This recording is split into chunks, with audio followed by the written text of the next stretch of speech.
This week at the movies, a horror franchise returns from the dead. Freddy Krueger is back in A Nightmare on Elm Street. Who are you? Remember me? Also coming up this week, Oscar winners and nominees galore. Anthony Hopkins and Laura Linney try to keep family secrets hidden in the city of your final destination. That's 2 against 1, Adam. Well, I refuse to be guided by anything as stupid as democracy. Catherine Keener is a New Yorker with issues in Please Give. Your guilt is warping you. Why isn't it warping you? Your guilt is warping me. Michael Caine is taking out the trash in Harry Brown. Plus, our picks for some of the most over and underrated horror movies of all time. Hello?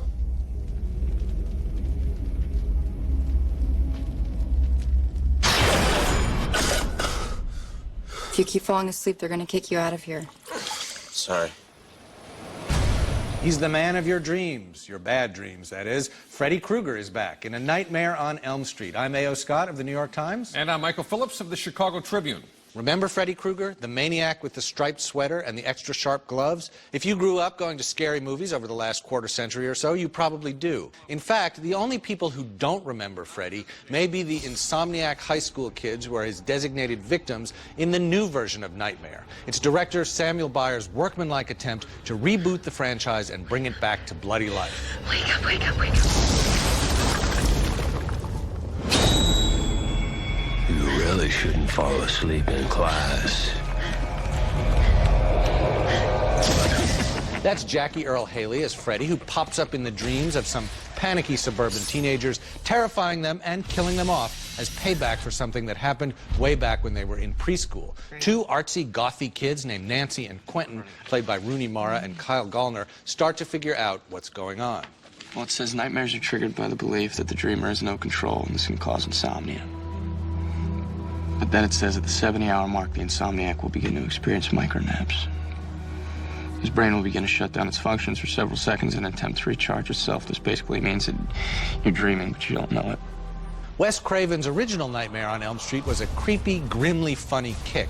This one has more CGI, more blood, more backstory, and many fewer first-rate scares, and really far too many trailer-ready catchphrases from Freddy Krueger. Still, some of the jolts from dream to reality are effective and frightening, and Nightmare does a decent job of keeping you anxious and awake.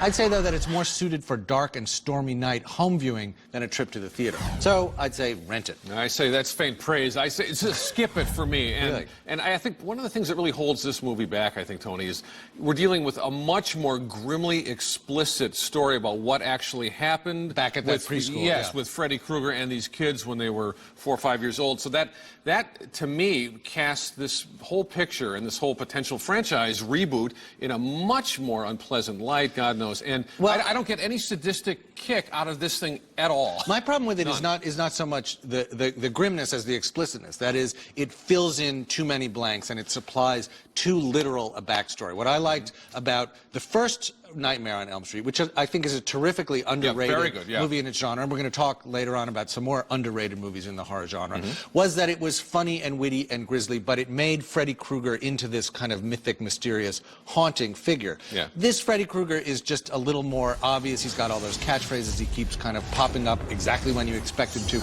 But I think there's some good filmmaking in here. I think there are some set pieces that really work and that really kept me, as a horror movie should, you know, kind of glued to my seat and afraid to look at what was here's the gonna thing. come I don't think it's hard to keep an audience in a state of kind of low-level nervousness when you have 50, 60, 70 setups that are almost identical, where you know, somebody's suddenly appearing at the window or you know behind at the bathroom mirror and all that. And that is all this movie is to me. I think it's. But it works every time. I don't know, maybe for you, but the filmmaking I think is slick. It's not slovenly. This film is actually rather well made, but it is nothing compared to what Craven could do on half the budget back in 1984. Our next film, The City of Your Final Destination, is a Merchant Ivory enterprise, a little different from Nightmare on Elm Street, and true to the image of the people who brought us A Room with a View and The Remains of the Day, it's a tasteful and, I think, enjoyable literary adaptation. An Iranian-born professor living and working in America travels to a remote estate in Uruguay to secure permission to write a biography of a famous author, now deceased. The author's surviving family doesn't get many visitors. But we wrote to you. We said no.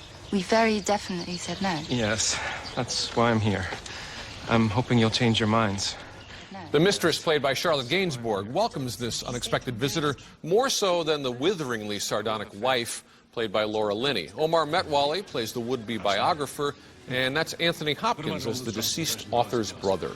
You know, once these people, these biographers, turn against you, they can become quite vicious. Oh, he didn't look as if he could hurt be that. How do you know? You only saw him for 5 minutes before at once inviting him to stay. Filmed 3 years ago and just now getting a limited release, The City of Your Final Destination is completely out of step with almost everything in contemporary cinema. At times it seems like a Noel Coward play taken down Uruguay way, and if it's uneven, Gainsbourg and Metwally, as the lovers in the making, give it some honest human feeling. It's a small film, at times a creaky one, but I liked it, and I say see it, Tony. You? Yeah, well, no Coward down in Uruguay, but without memorable scenes or witty lines or good jokes or interesting situations. This movie, I say skip it. This movie just it was, as always, you know, gorgeous to look at. Uruguay, which I guess was actually Argentina in this movie, playing Uruguay. Yes. Looks lovely. Charlotte Gainsbourg looks lovely. The actors, you know, it's a fine cast, but this is an example for me of actors being really pulled down by the material. Every scene is, you know, a long conversation about the themes of the movie and the things that are about to happen or have already happened. Well, no, it's better than that. It didn't generate very much tension or drama or interest for me. Well, okay, it's definitely low-key. I think all the Merchant Ivory films, the ones that really kind of made their name back from the mid-'80s to the early 90s, you know, it's all really on the strength of how good the books are they're working from. Here, this is a minor book. It tells kind of a low-key story, but I think especially with Gainsbourg and Metwally, you're getting a relationship that actually does hold a slight but satisfying movie together. I thought his performance was terrible. I thought he was completely kind of inert, blank slate, entirely not just a passive character, but really a passive actor. For me, Charlotte Gainsbourg and the Argentine actress Norma Alejandro, who's in a few scenes as a sort of local kind of grande dame, were the only things in this movie that were any fun at all. No, I think I see it again sometime. See it again sometime. Everyone else skip it, though. Coming up next, Catherine Keener and Oliver Platt have very bad manners in Please Give. And later, Michael Caine plays a London retiree with a gun in the revenge thriller Harry Brown. What happened in the subway with Leonard? Who's Leonard? He's the man you and your mates murdered. You from the Salvation Army? She's from a store on 10th Avenue. I mean, it's probably junk. What do we ask for that? $5,000. That's great. Where do you find your stuff? We buy from the children of dead people. How nice. Our next movie is Please Give, a sharp comedy of bad manners in modern Manhattan, written and directed by Nicole Holofcener. Excuse me, sir. Catherine Keener and Oliver Platt play Kate and Alex, a married couple with a teenage daughter and a store that sells pricey used furniture. Nice people, but there's something a little ghoulish about them. The stuff in their shop comes from the homes of the recently deceased, and Kate and Alex are waiting for their 90-year-old neighbor to die so they can take over her apartment. So what are you guys gonna do with Grandma's apartment? We haven't really thought about it. Are you gonna break through right here and make the living room bigger, or? You know, a new bathroom, kitchen. We were going to renovate anyway, so. You'll have to change the tile in there. I'm sure they're gonna gut it, Grandma. You'll be dead, so you don't have to worry about it. The old lady there is played by a sly scene stealer named Anne Gilbert, and her granddaughters are Rebecca Hall and Amanda Peet. The cast here is uniformly excellent, even though the characters they're playing are often not very nice. Keener stands out as a woman who can't always tell the difference between generosity and selfishness. No way. Abby, You don't give me $20. Abby, give this man that money right now. We'll discuss this later. No. Give it to me. This is insane.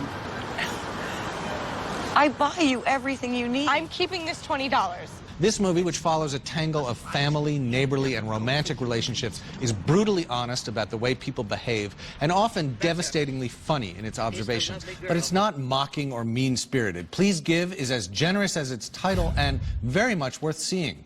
I say you're describing a slightly more vibrant film than I experienced. I say it's a rent it. Really? I think Holofcener's work is always interesting. I think this is probably the least satisfying of all her films that I've seen. I've missed one. What did you find unsatisfying I think, about it? Here's the thing. I think in her other films, I never got the sense that she was demonizing or turning any of the characters into one-dimensional kind of easy straw figures to make the other characters look Who good. does she do that with? With the Amanda P. character, I don't agree. who is the heinously unpleasant granddaughter and the sister of Rebecca Hall. And I just think it might be the performance, it's definitely the writing, but that character establishes one tone and one thing over and over and over. No, I don't agree with you at all. First of all, I think that her hard edges are established by the character's backstory. As you learn about her and the life she had with her sister, and contrasting personalities of sisters are a kind of a Nicole Holofcener specialty. And I think that she does show you why this character behaves this way, and also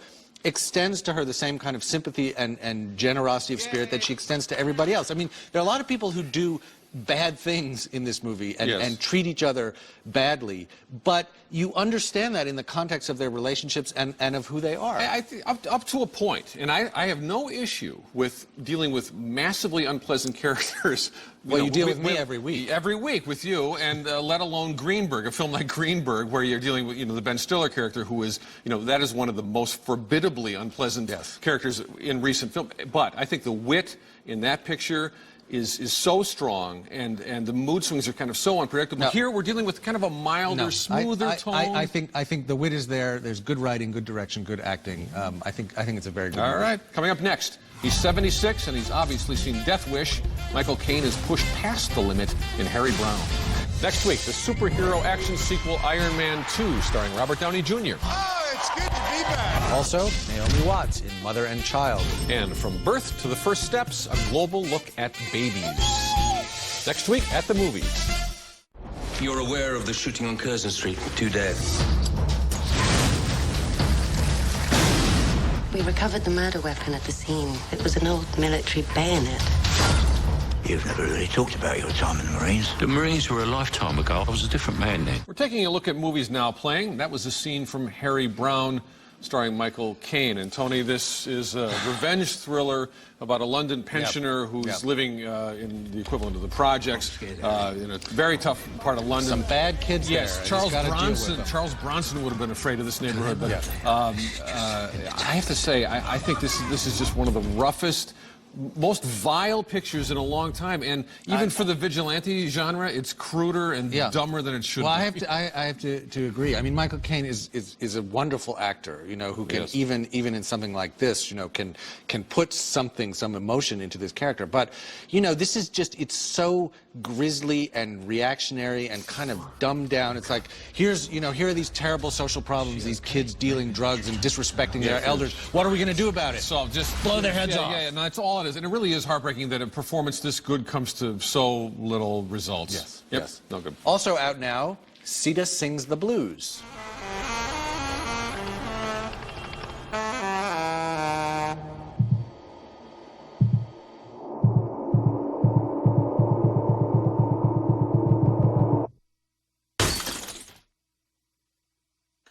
Now, this is maybe a revenge movie of another kind. This is the filmmaker Nina Paley sort of taking some payback on the boyfriend who dumped her. But it's a wonderfully inventive and interesting piece of animation. And I love how that relationship, which is like a personal essay on that in that regard, but it's also got this great kind of like parallels with the old ancient Hindu text of a woman done wrong by her man. And we should mention, Tony, that this film is the most available film in history. It is downloadable for free. You can stream at any time. Paley's got a very kind of activist sense of like, yes, I worked on it, everybody should see it. And a wonderful do-it-yourself aesthetic. It's so ingenious and so many different kinds of animation coming into play, and she did it all herself. And the great songs of Annette Henshaw from the late 1920s. Terrific stuff. Good film. Very nice movie. Coming up next, what are some of the most overrated horror movies?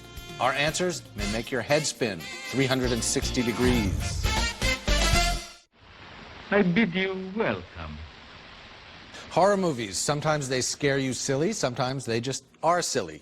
This week on our Over-Under segment, we drive a stake through the heart of a few overrated horror movies and dig up the remains of some that are criminally, monstrously, diabolically underappreciated.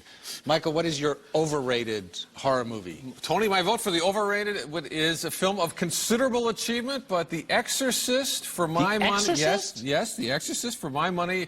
it's an iconic film without being a classic film, and I just think This picture was hugely influential, no question. Hugely influential, and it brought us a kind of gore and an exploitation quality pushed right up to the X rating into the mainstream. You say that like it's a bad thing. No, well, no. Look, I'm fine with explicit and all kinds of blood, but I find this film, very well made, but extremely pretentious and sort of, I don't know, it's just sort of a Catholic freak show, for God's sake. Well, I don't know. You're describing something quite interesting to me. I actually think that is one that after almost 40 years holds up pretty well. That is, it still scares me when I watch it. All right, pretty well. I will say pretty well, yes. My pick for the most overrated, though, is almost 80 years old and is, venerated as a classic. And I can see why, but it just bores me stiff every time I try to watch it. It's Dracula from 1931, Bela Lugosi, directed by Todd Browning. Listen to them. Children of the night. What music they make. It's, I understand it was early times and they were trying to get the whole genre going, but it just doesn't work. Look, it's certainly creaky. It's got a lot of the problems with a lot of the pictures made in the early sound era. I do think the first half hour, though, is so fantastically effective and so atmospherically creepy, and Lugosi's great. Yes, the rest of it's less interesting, but I don't know. I think you're being a little hard on the classic there. It does run out of steam. No, unlike, say, Frankenstein, the original Frankenstein, which I think holds up. And Bride of Frankenstein a few years later, fantastic. Yeah. So underrated. Okay. Underrated. I'd go with of all of the kind of contemporary, say, of the last decade or so horror franchises. We've seen the Saw movies, Endless, Halloween, and Friday the 13th revisions. The one that I really like is the Final Destination series, because these are really like they're so witty. These movies, they're funny. I mean, there's no monsters or ghouls. There's not much supernaturalism at all. It's about young people who foresee some terrible death waiting for them, try to avoid it, do whatever they can to escape, and die anyway. Impossible. The joke's always on impossible. them. It's basically you're talking about sadistic slapstick comedies, even more than horror films, I think. But yeah, no, I know what you mean. I mean, very cleverly no, made, there's a certain level of gore that it hits but does not go over, and I think that's why they're fun. Yeah. Right, yeah. For my money, there's a film called The Descent, made 4 or 5 years back. Very simple picture about 6 women who go off caving in Appalachia and run afoul of some extremely bloody and kind of kept in the shadows monsters. What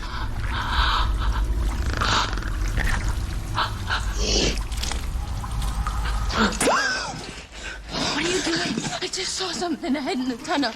I find that film, even though it was a modest success commercially and critically a little bit, people don't know about that film, and I think it's a great illustration, Tony, of how bloody a picture can be, and yet keep so much kind of hidden in the shadows at the same time. Can also use claustrophobia, can use that kind of primal terror of confined space and darkness to great effect. It's a good film. People should seek it out. Okay. Go to our website and give us your picks for the most over and underrated horror movies, and also tune into our web exclusive where we talk even more about the movies that scare us. And coming up next, My 3 to See features movies that prove it's good to be bad. That's a badass chick. Closed captioning for At the Movies is sponsored by Hotel provided by Park Hyatt Chicago, Chicago's award-winning hotel and luxury dining experience, located in the heart of Chicago's Magnificent Mile on Water Tower Square. On My 3 to See this week, everybody gets points for bad behavior. Number 3 is The Losers, a loud, dumb, crude comic book adaptation that's also fast, loose, and funny. Zoe Saldana and a pack of macho brutes look for payback, wax philosophical, and blow a lot of stuff up. Number 2 is Exit Through the Gift Shop, a documentary directed by the guerrilla street artist Banksy about a guy who's trying to make a documentary about guerrilla street artists and ends up becoming a guerrilla street artist himself. Yes, I know, it's puzzling, but it's also a lot of fun. And number 1 is Please Give, Nicole Holofcener's comedy about envy, anxiety, neurosis, and deceit. In other words, everyday life in New York City. I am not spending $200 on a pair of jeans for my teenage daughter when there are 45 homeless people living in our What does that have to do with anything? They don't want jeans. You like that one more than I did, but yeah, I see it's a rented. sometimes the films that are the hardest to describe, like Exit Through the Gift Shop, are the ones that really deserve to be seen the most. And that is a great, rich documentary about media hype and the art world. Excellent. And one of those ones, even if you think you're not interested in the subject, it's a fascinating and very funny movie. Yeah, very funny. That's it for now. We'll leave you with a recap of this week's show. And now you can join the discussion by following us on Twitter and on Facebook. And don't forget to tell us your picks for over and underrated horror films. And join us next week for reviews of Iron Man 2 with Robert Downey Jr., Scarlett Johansson, and Mickey Rourke. Until then, we'll be at the movies.